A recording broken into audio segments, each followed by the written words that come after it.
Magandang umaga po. Ako po si Ginang Amelia Abasola, isa sa nagkakaisang 51 pamilya na nananawagan po sa kinauukulan upang matugunan po ang problema na pinagdadaanan dito sa aming barangay.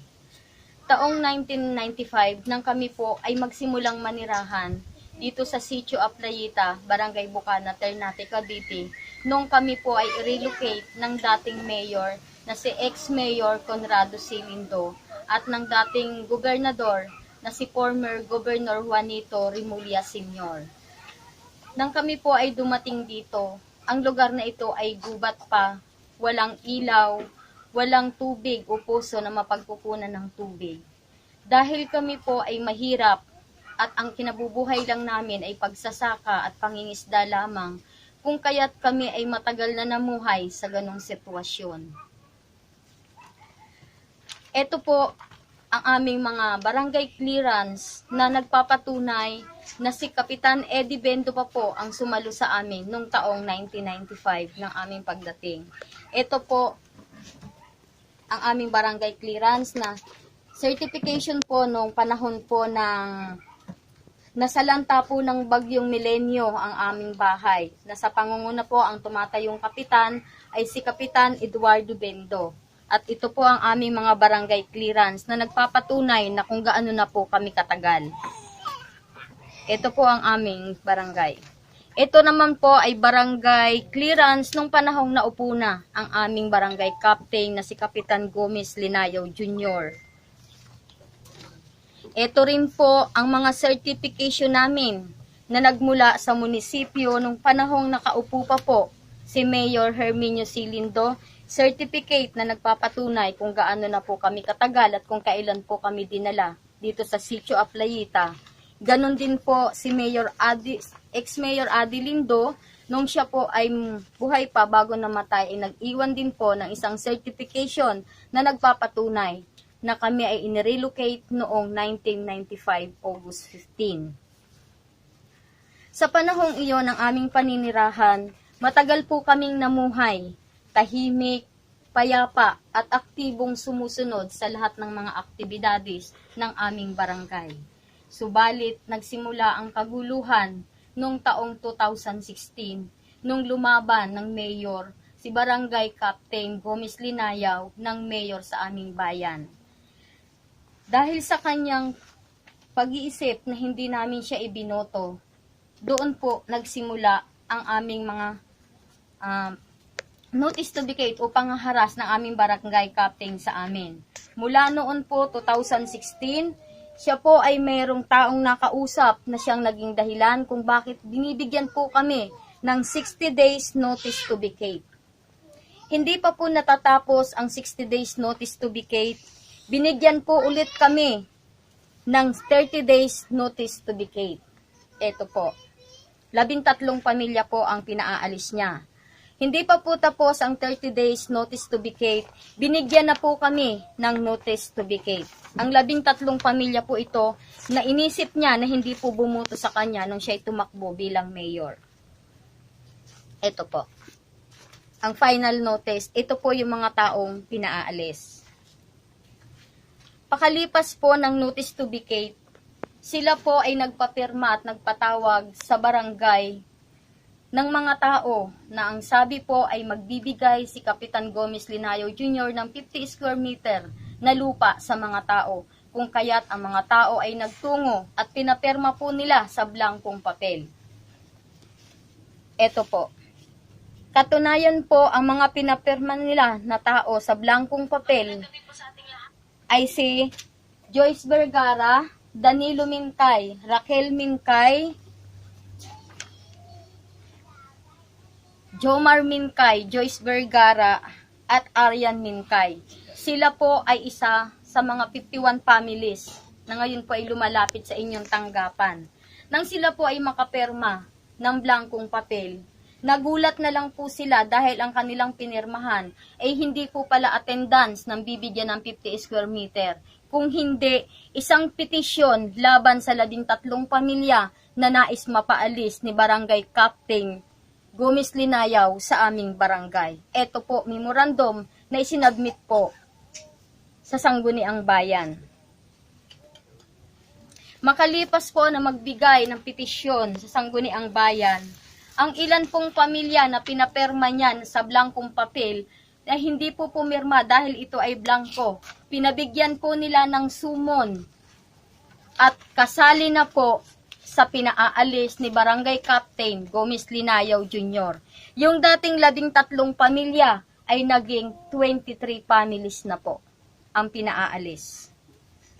Dahil din po, na ito rin po ang papel na si Alan Apordo at ang mag-asawa na hindi po pumirma sa blankong papel. Sila po ay kinasuhan ni Kapitan Gomez Linayaw Jr.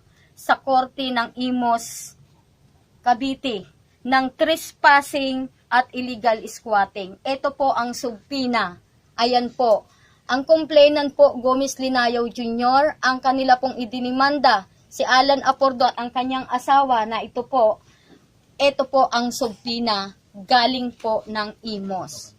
Subalit nung maibigay po namin ang kumpletong mga dokumento na nagpapatunay na hindi po kami pumasok lamang dito, kaya agad naman po na nabigyan din naman po kami ng resolusyon na lack of probable cause ang kanilang isinampang kaso.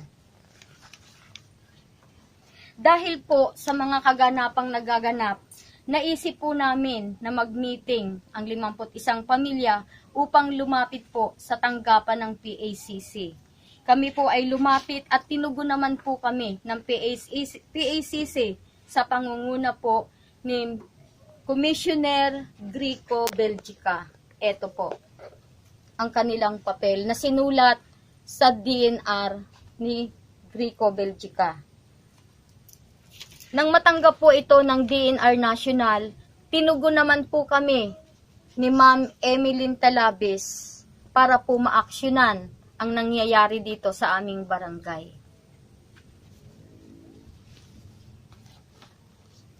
Dahil po sa paglapit, nagkaroon po ng investigasyon sa aming barangay. Doon nagsimula kung bakit inalam po namin ang status ng aming lupang sinasaka at tinitirhan.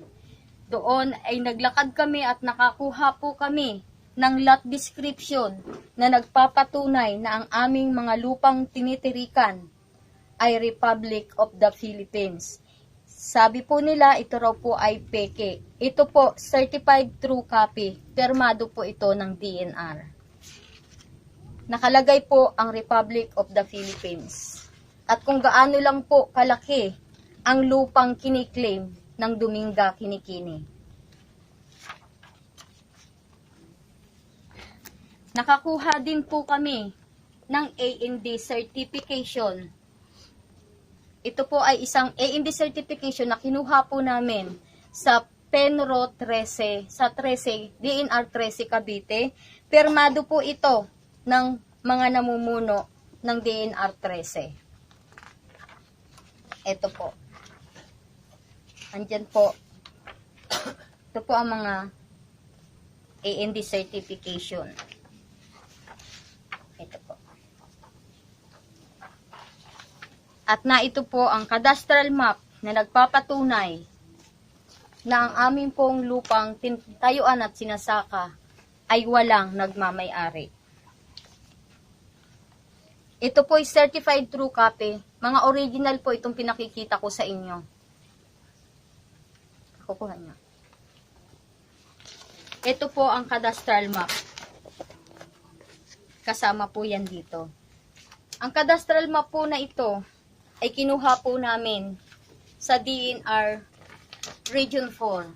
Ito po, certified true copy din po ito. Kaya hindi po kami pwedeng magpiki ng mga papeles dahil alam naman po natin na pagpiki, falsification with public documents ang aking kahihinatnan. Ayan po.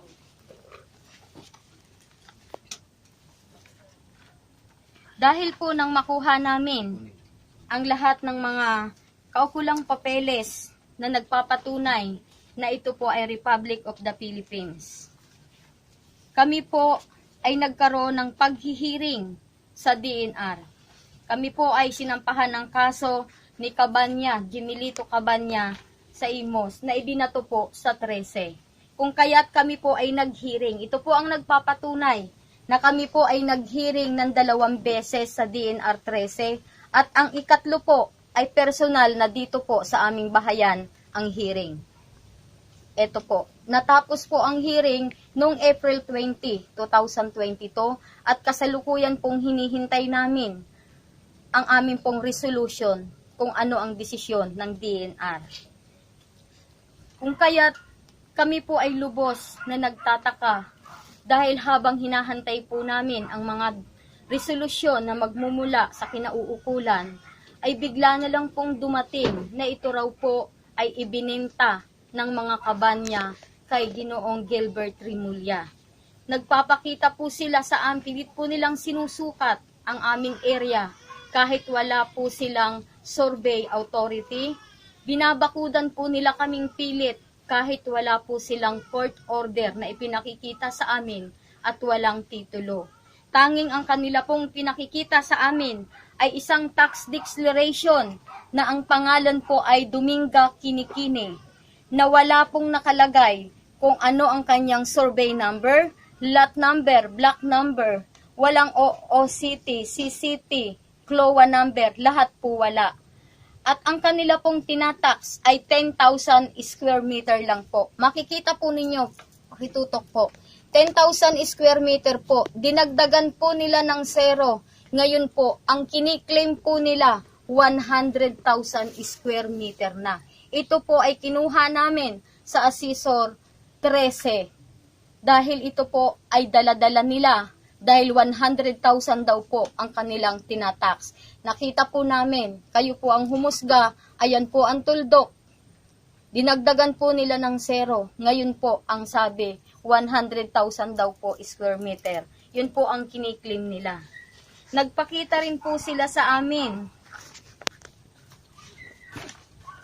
ng isang approved plant na ang kiniklaim na po nila sa approved plant ay hindi naman 100 square meter, kundi 114,701 square meter na po ang kanilang pina-approban.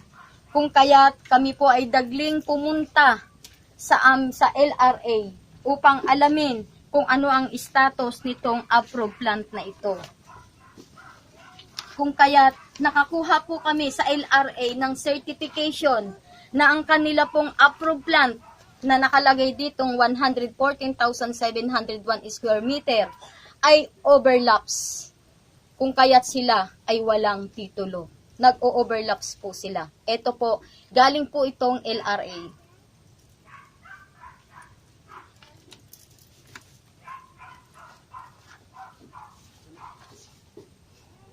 Yan po. Yung ano pa, kay Pangulo. Yun po ang nagaganap dito sa amin. Kung kaya po kami nananawagan upang matugunan po at makaabot sa kinauukulan. Hindi po kami makapagdemanda sa korte kasi wala rin po kaming titulo tulad din po nila. Kaya hindi po kami umaabot sa korte. Kaya kami po ay nananawagan sa kinauukulan upang malutas na po ang aming pinagdadaanan dito sa Sitio Aplayita. Humahantong na po kami sa nagkakaroon ng sakitan. Saan pa po kami lalapit kung di sa pamamagitan ng social media dahil ang amin pong barangay captain ay kasabwat po ng nagkiklaim ng lupa. Hindi rin po kami makapunta sa police station dahil ang inuunor po nila ay ang kanila lamang pong papel. Binigay na po namin ang aming kopya sa aming barangay captain. Subalit, hindi po nila ito inuunor dahil ito raw po ay peke. Sinabi rin po ng aming barangay captain na kami raw po ay hindi uma-attend sa mga patawag nila sa barangay. Hindi po totoo yan. Kami po ay nagharap na sa barangay captain ng mga pamilya ng Kabanya. At kami po ay nabigyan ng barangay file action ng barangay. Kaya paano po sasabihin na kami ay hindi po uma-attend sa mga patawag? Siguro batid naman po ninyo bago mag-issuehan ng barangay file action. Ibig sabihin, nagharap na po ang tigkabilang panig at hindi po kaya ng barangay, kung kaya't nagbigay sila ng barangay file action.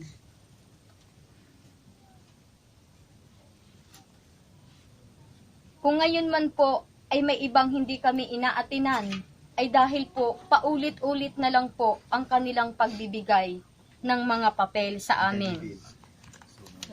Pagbibigay ng mga summon. Katunayan po, noong November 10, kami po ang hinaras. Kitang-kita po sa nag-viral na video.